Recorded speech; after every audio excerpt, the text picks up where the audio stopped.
What's up everybody? Welcome to Balkan Moto. We're back from the holidays and we're going to start taking a look at the rear suspension. So let's check it out.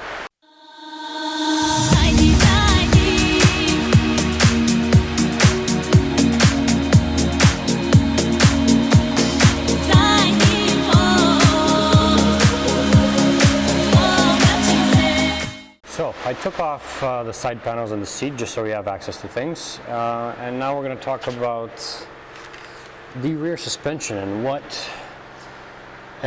how it actually works, what can we change, what is maintainable, and so on and so forth. So to start off, you can see the diagram here up on the left of the entire assembly. We essentially have a shock that mounts to this axis right there. It goes down and mounts onto this linkage down here. So if you look under, there's a mounting point in there, and then there's this linkage. So as the entire rear suspension compresses, this linkage shifts, making the entire mechanism a little more progressive without the need of the old shock technology having to be progressive. Now with modern technology, this has always changed. Modern shocks are able to handle that progressive load or progressive force much better. So there isn't really a need for the Pro linkage at the bottom. But you know what, for its time, this was like the best that Honda could come up with. So it's not bad. In terms of maintenance, few things to mention here. Mainly, the connections for the linkage at the back have these rubber collars in them, and rubber bushings, whatever they're called. So unlike more modern Pro linkage suspension, like the ones on dirt bikes that have actual bearings in them.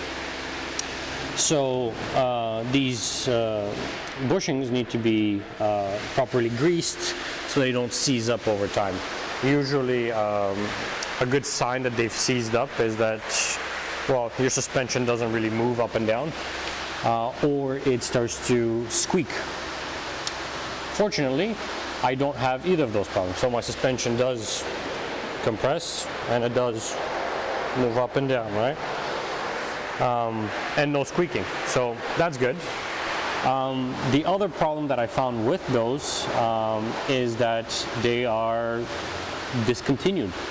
So if I were to disassemble the bottom linkage of the rear suspension, I could potentially completely break it and not have a way to replace it, other than sourcing parts from other old bikes or completely changing the rear suspension geometry, which I'm not ready to dive into. So for the sake of this episode and this upgrade, we're going to leave the components on the bike as they are, given that they already function. So the only thing we're going to do today is really set up the rear suspension to work better for my weight and riding style.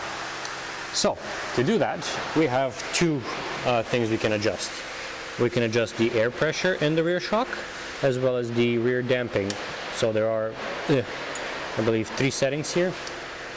Yeah, so all the way in, all the way out, and halfway. Each of these settings have a different meaning, and let's take a look at what the manual says about the pressure that we should have in there, what the settings should be for depending on your riding style.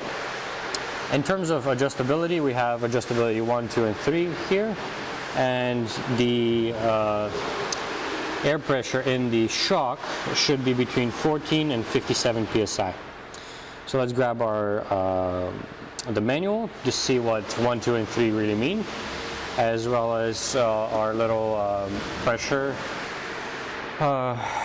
gauge pump that we used for the front forks in the past to actually to check the pressure in there and pump some air if needed. Okay, before we start adjusting the rear suspension, let's measure the static height of the back, and then when I sit on it, how much it drops, just so we have an idea of what the softness or static sag on the back is. And then as we change things, we should start seeing a difference there. So let's do that.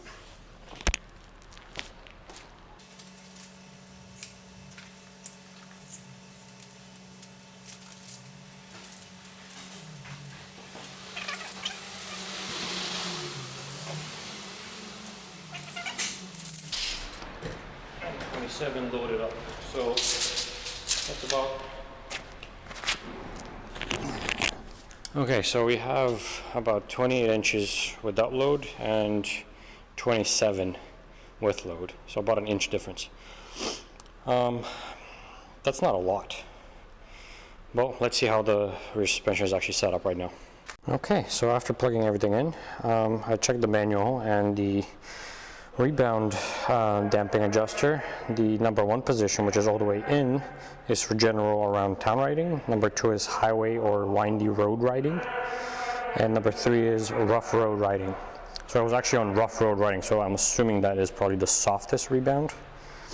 And then around town is probably the stiffest. Now, as far as the air pressure, to my surprise, this actually has air in it, and it's at roughly 29, 28 psi, so about halfway through the range, like the lowest being 14 and the highest being 57. So what I'm going to do is I'm going to actually pump it up to the max, 57 psi, and see how that how that's different when we stand still, as well as take a quick ride. And also for the rebound adjustment, I'm going to push that into potentially the second setting, so highway or windy road riding, so maybe a little bit stiffer rebound. And let's see how we go from there. I suspect that probably we'll have to make things a little stiffer, but let's see. Okay, we're at 57 psi, and we're now in the second setting for the rebound. Let's unplug all this stuff, put the seat back on, measure the sag again. Obviously my measurement is not very accurate, but let's see if that made a difference in that sense. And then let's take a ride. Let's see how much stiffer this is, because this should be more or less the stiffest setting. Obviously with the difference of the rebound. I don't think I want to put the rebound to its stiffest, because that would just mean the back would just rebound like crazy. So let's do that. Alright, so it looks like we have anywhere between 1/4 and 1/2 inch improvement in terms of static sag. Let's take a ride and see how that goes.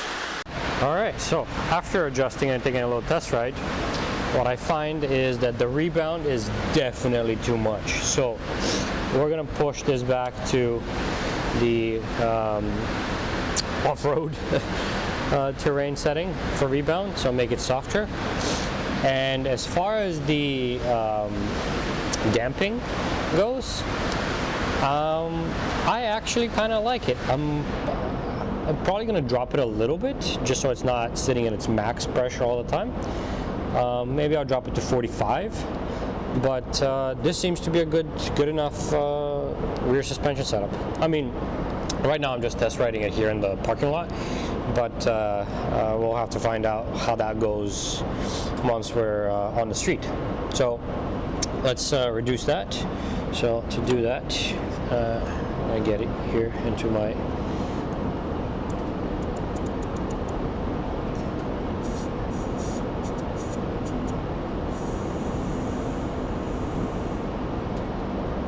okay, that's 45, so that's pretty much good. Take that out, and we're good to go. So now just reassemble everything, and rear suspension should be set up. Alright guys, the rear suspension is all set up, ready for the season. It should hopefully last a little longer until I figure out a replacement for it. Hopefully I don't have to figure one out as things go by. Next on the list is going to be a little bit more creative work. While I wait for new tires to get delivered, I'm actually going to do some leather work for the bike. As you may have noticed, I got into leather work over the holiday season. So what I'm planning on doing is making these emblems on the tank out of leather, as well as making saddlebags for the sides instead of these metal covers. which would be a very interesting project, I believe. And then potentially to match the rest of the leather details, I might just reupholster the seat and go as far as making leather wraps for the grips. But that's for the future. I think the very next thing would be the emblems. So make sure to subscribe, hit the little bell for notifications when new videos become available. Check me out on Instagram at Balkan Moto 2018, where you can find updates on the bike, all sorts of different projects that I do, and anything really bike related, as well as now leather work. Yeah, make sure to also check out balkanmoto.com, where I'll have articles describing some of the more interesting episodes, as well as some other information. So thanks for watching, subscribe, like, and I'll see you next time.